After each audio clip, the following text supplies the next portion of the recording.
How you doing, everybody? This is Paul. I've been in better moods, but I don't know when. Anyways, I'm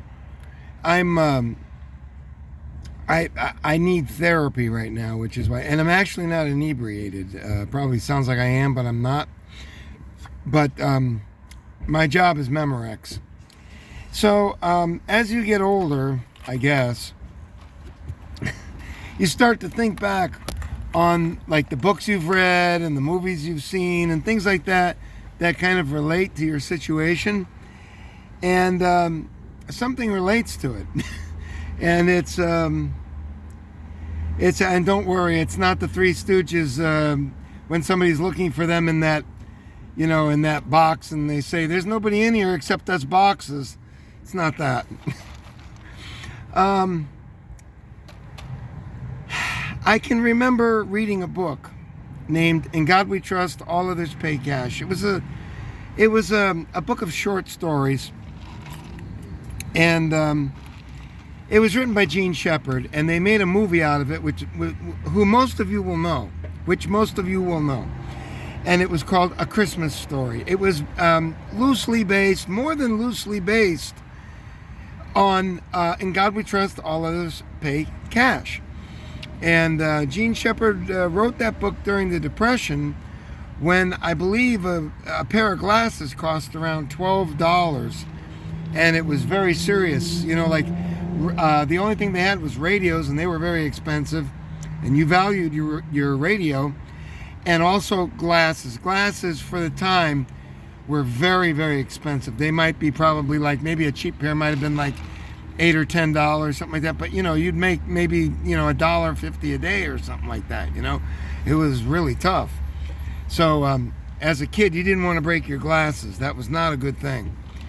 Anyways, in this book, he recounts a time in his life when he was trying to better himself, and he wound up having one of the worst nights of his life, and at least as a boy.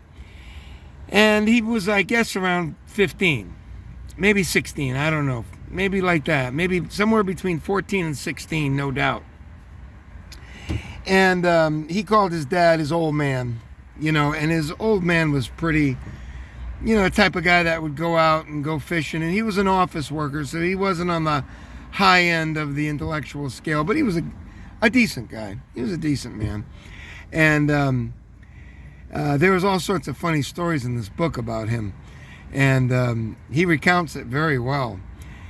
And in one part of it, he really wants to surprise his dad, and he wants to pull the car out of the garage and then put it in the front yard and then shine it for him, wash it and then shine it, so that when he walked out in the morning, his dad would see this gleaming waxed car.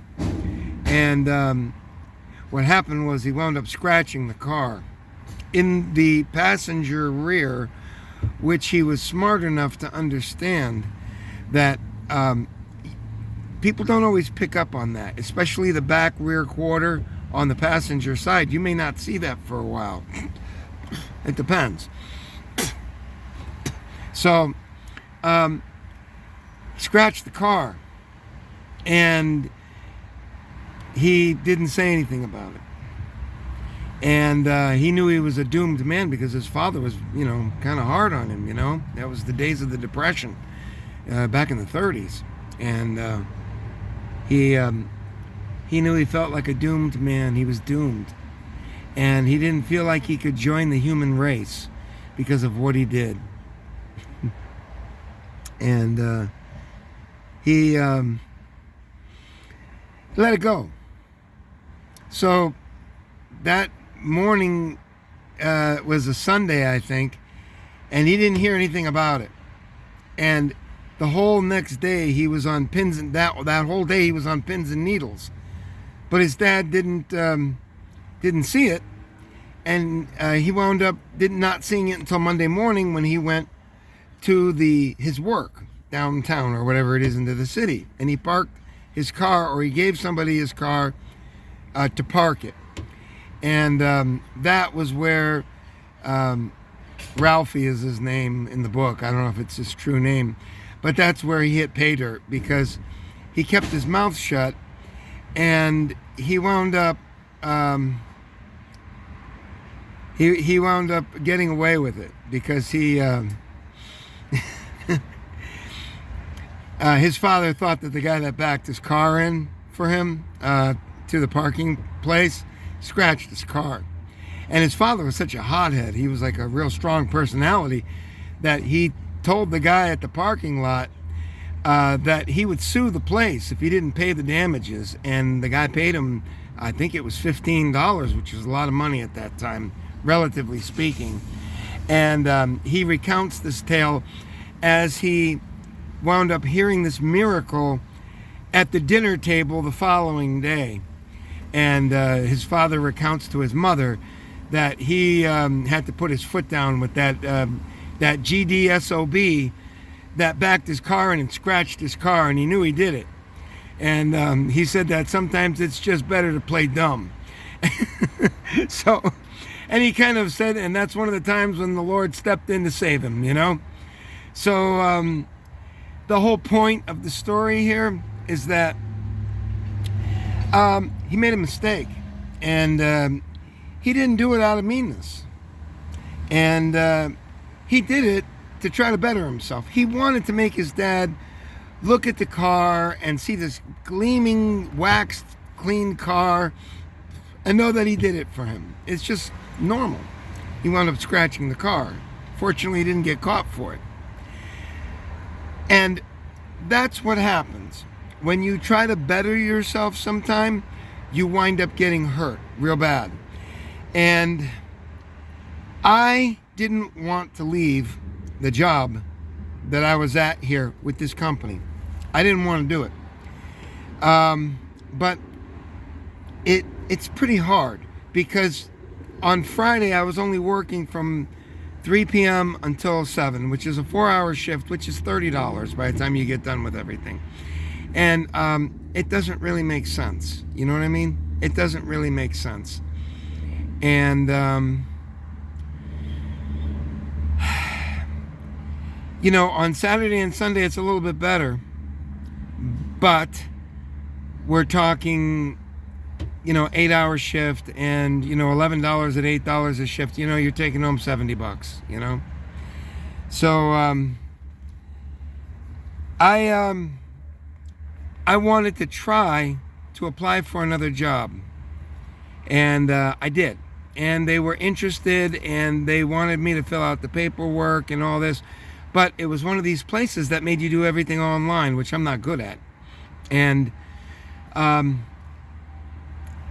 you know, trying to be a decent person, I called my immediate boss, who was the black girl, and with good diction, except she has a speech impediment. I noticed, I forgot about that, but she has a speech impediment.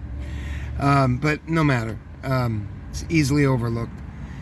But I called her second. The first thing I did was the big guy. I texted him and I told him that somebody had offered me more money and more hours, and I was going to go.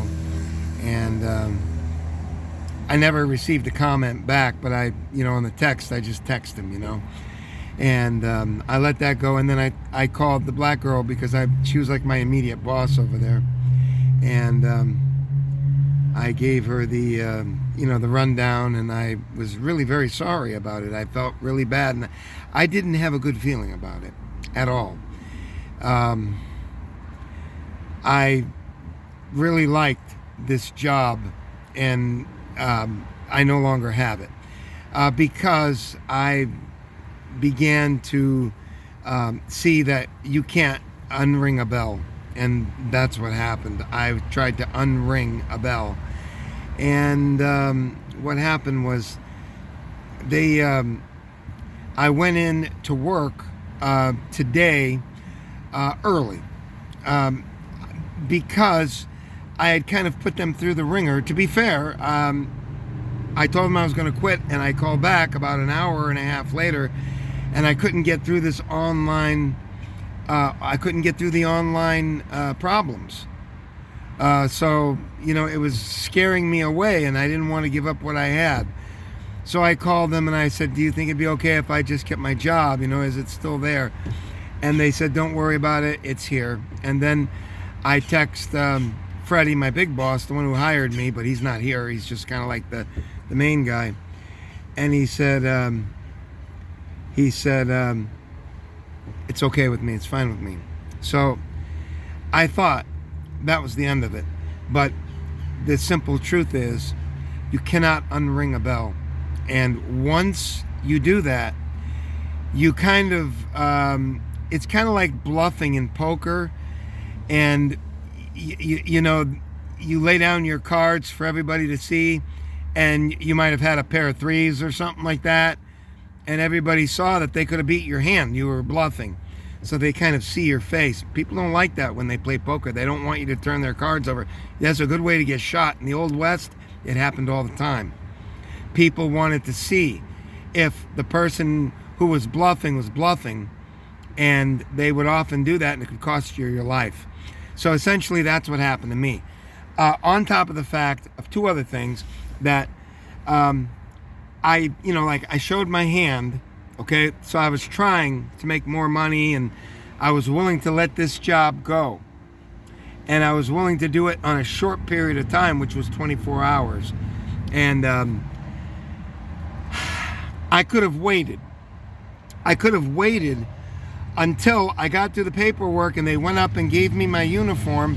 Theoretically, I could have gone into work, but I didn't want to do that. I wouldn't have felt good about that, because I wouldn't want somebody to do that to me. So essentially, I called in and let them know that, I was filling out the paperwork for the other job and I was going to do it. And what happened was I couldn't get through the paperwork online. It was too hard. It was too difficult. And I didn't want to waste a lot of time going up to this place and then having them tell me that I had to go back home and finish the paperwork and then come back. I didn't know what was going on. It's hard to tell with these security guard companies, because oftentimes they're cutthroat. The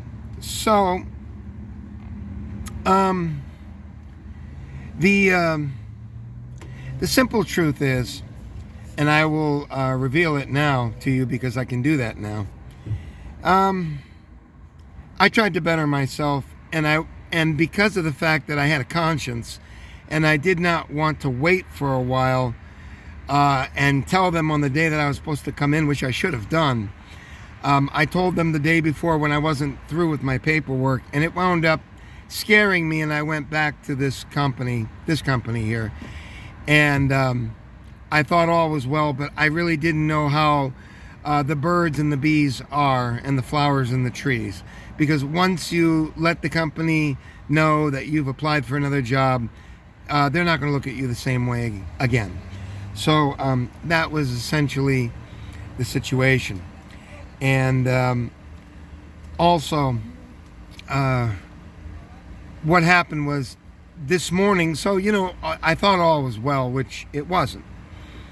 And I went to sleep relieved last night. At least I got a good night's sleep.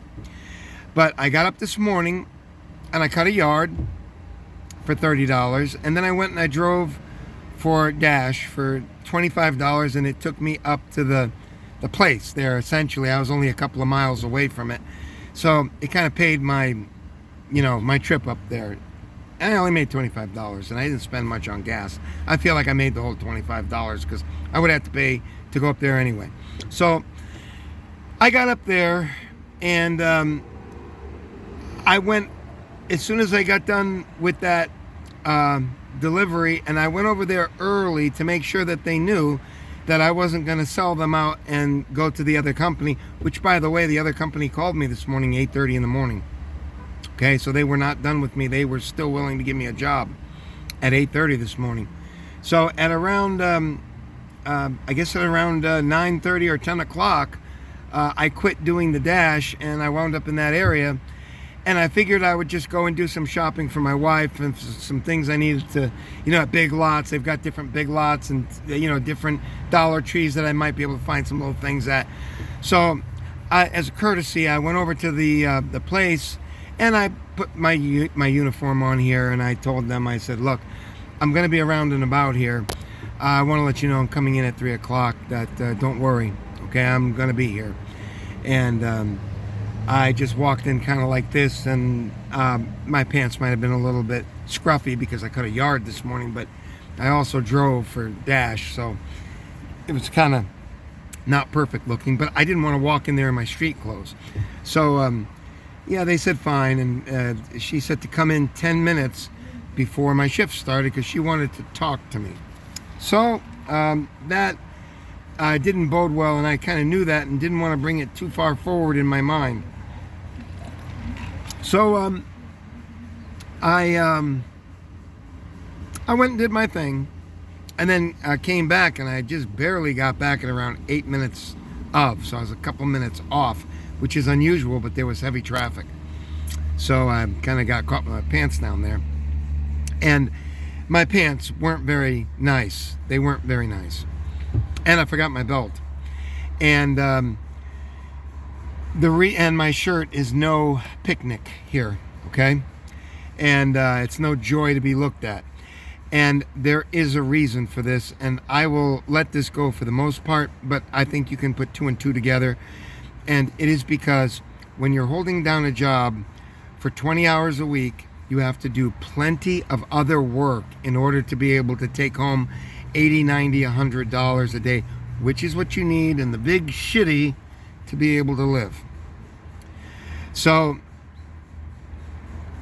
I kind of was pressed. My car is also a literal and figurative disaster area because I've got everything in here from my food, which I was going to put into their refrigerator, to extra food that I brought today, to the food that I had yesterday. So my car is completely and totally full, and it's kind of like getting caught with your pants down because I'm really not organized today because I've got everything from 2 weed eaters, count them, 2, one shitted up with grass, the other one I haven't had to go to it yet, and my bag food and yada yada yada, okay?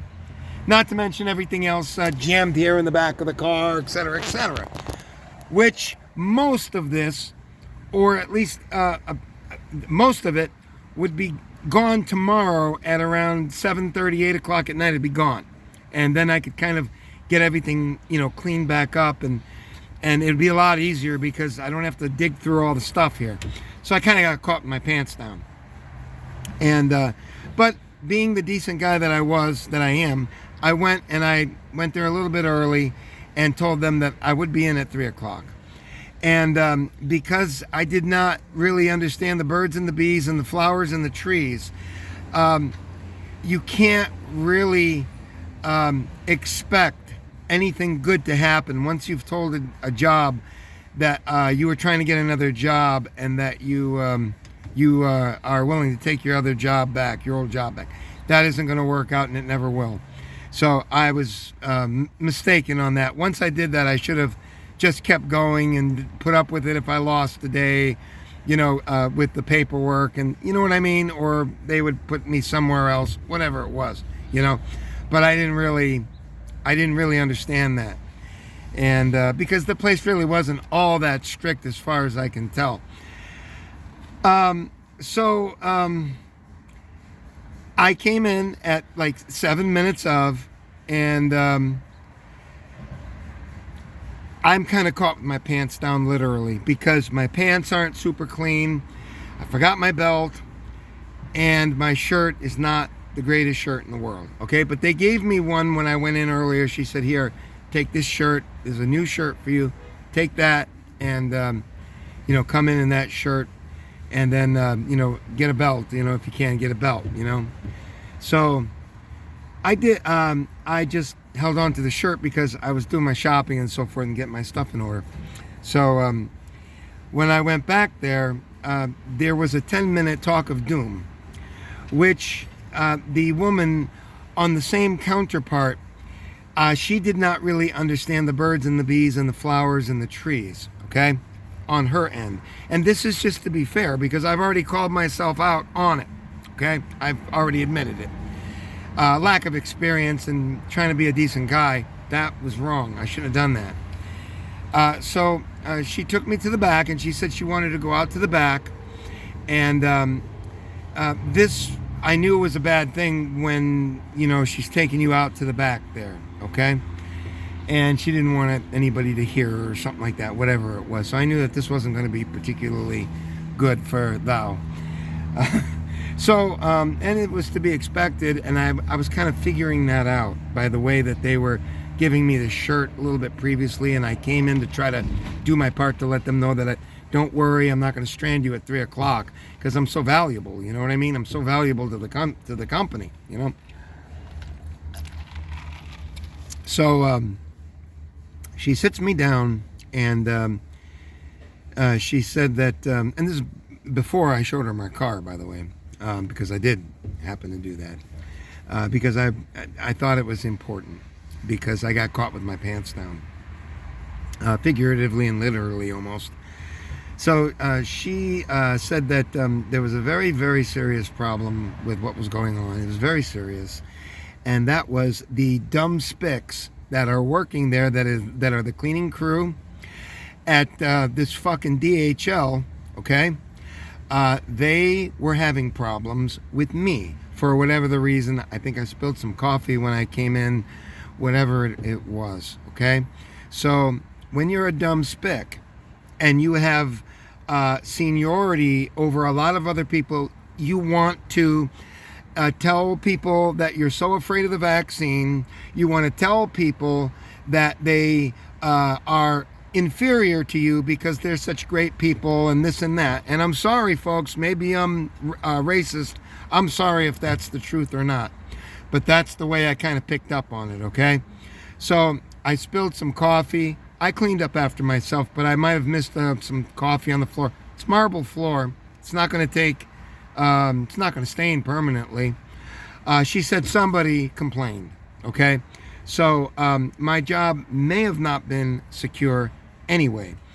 But she basically sugarcoated it and told me that it's just a minor problem, even though she had to take me off into the back area over there and tell a 60-year-old man at 32 years old that he's basically a kind of a pig.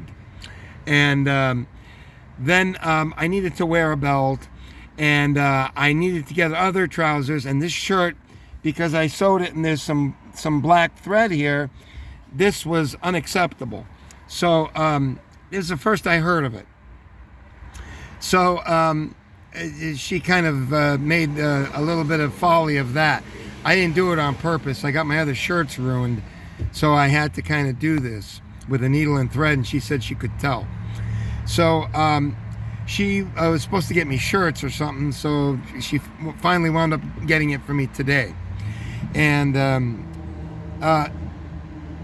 she just said, it's not a big deal, but let's, pull through and let's get through this, blah, blah, blah. But the groundwork was being laid for basically don't be such a dirty pig, because the Latinos are pissed and they've got seniority here at DHL and they don't like you because it's kind of a genetic thing. The same way that I have it with that dumb bitch from the other place, okay? And she made it very clear, being a very high Latino or Latina, whatever you want to call it. And it's biogenetic, I'm quite sure, okay? It's the way that Latinos try to take charge of people who they feel are inferior to them. That's my opinion on it, okay? Call me whatever you will. So that was kind of predictable to a certain degree. I mean, you're spending, and sometimes I was there for 12 hours if they asked me to work a little bit more. So, whatever. So we walked back out, and I basically said, looking like a stupid idiot, 59 years old, who can't even dress properly, or wear a belt, or whatever. You get the idea where this is going. All these failings, all my human failings, and being dirty and everything. And, you know, there's reasons for it, which I can't get into. And I said, look, I got to go out and I got to get my lunch. I got to bring my lunch in. And I have this bag here. This is my lunch. And there may be just a couple of drops of ice or whatever, but literally that. Just like a couple of drops, not anything more. Nothing more than a couple of drops.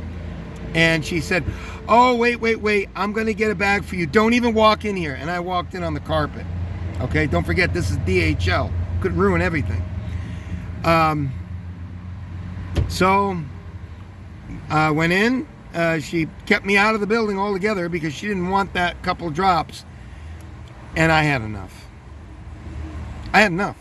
And she said, wait, I'll go get a garbage bag or whatever it was. So she went and she got a garbage bag. Now, there was a reason why I had to leave. And that is because what I didn't tell you last week was that we had a Black Lives Matter activist there who drove his car in over there, who kept telling me where to park my car and in what fashion, with a gigantic fist on his car. Okay? That didn't go over well with me, and I said, well, what do you know? He tells me where to move my car, and here we have two giant fists on the side of his car. DHL approved, I'm quite sure. Okay? So, that was one of the reasons sneaking up in the back of my mind why I was trying to get another job. To be fair, okay? Because I could see that, and I mentioned it in my last videos, a couple of them. I could see something on a slow build, and they were virtually all black that worked there, virtually. And I could kind of see where that was going. And if you think that it's a coincidence, you're fooling yourself. You've got brain-dead Latinos that feel their oats, and you have a Black Lives Matter activist there who told me where I could park my car with two giant fists on the side of his car. So that's one of the reasons why I did this, to be fair, to mention this. And I kind of failed, you know what I mean? So now we just have to go along, and I have to make some other way. And there's your tale of my world.